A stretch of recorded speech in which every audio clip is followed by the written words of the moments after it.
The ring clipped a champagne flute when Daniel dropped it. The fire alarm cut the gala. My name burst from the speakers, paging me to the entrance. Daniel didn't pick up the ring. He held his phone. A payment from me with the memo. For the alibi with Mateo, please don't tell Daniel. He asked who Mateo was and why I was paying to keep quiet. I said I hadn't sent it. The timestamp read 6:07 p.m., the minute he borrowed my phone to cue the slideshow. Through the glass, my brother Leo stood at the revolving door. He mouthed my name and held up my spare car key. Daniel asked if my family had dragged me into another mess. I moved to the door. He followed, asking if I'd spent last night in a motel. He had a screenshot of me leaving at 1:18 a.m. Leo had called at 1:05 begging for a ride. I went. Now Leo said too loud that he'd messed up. He'd sent money to the wrong Daniel and typed the wrong memo. It was meant for his co-worker Danny Danilo, who told their foreman Mateo he'd covered Leo when the forklift keys went missing. Leo held my phone, Venmo up.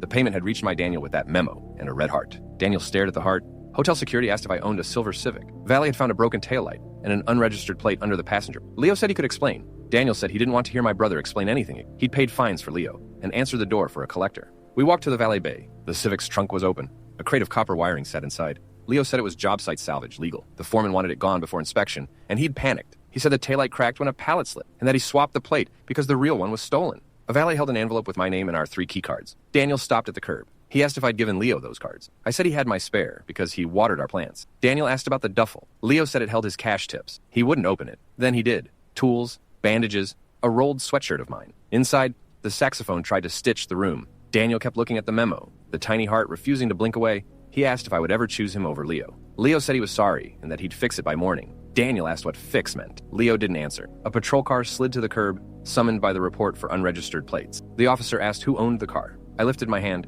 Daniel lowered his, the ring still in his pocket. He said he couldn't build a life on favors and accidents. He told me to call when the police were done. The officer asked if anyone else had access to my vehicle. Leo's mouth opened. I asked him not to speak. He nodded. Daniel took a breath, then turned toward the revolving door. He didn't reach for me. Security photographed the taillight, the officer wrote. Leo kept repeating that he'd fix it. The ballroom spun on light and linen. The song from the slideshow bled under the door. Daniel stepped inside and disappeared. I signed and held the spare key Leo pressed into my palm, still warm from his hand. Sirens thinned on the avenue.